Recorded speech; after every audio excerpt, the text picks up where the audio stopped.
नमस्कार मित्र आजची जी गाडी आहे ती आहे MG हेक्टर PS4 गाडी आहे ही। तर या गाडीमध्ये आपण जे OEM अप्रूव्ड किट आहे BRC कंपनीचं किट या गाडीमध्ये आपण इन्स्टॉल केलेलं आहे। त्याची फिटिंग एक पाहणार आहोत आपण।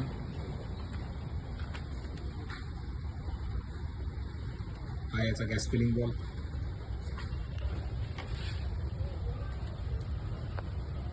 या ठिकाणी फिटिंग झालेला आहे। BRCचा single stage reducer company fitted गाड्यांमध्येही आता BRC कंपनीचंच किट येते। हा याचा 32 पिन ECU, हा डायनामिक ॲडव्हान्सर, 4 सिलेंडर इंजिन आहे। तर या ठिकाणी आपण इंजेक्टर रेल फिटिंग केलेली आहे। टर्बो इंजिन आहे गाडीचं।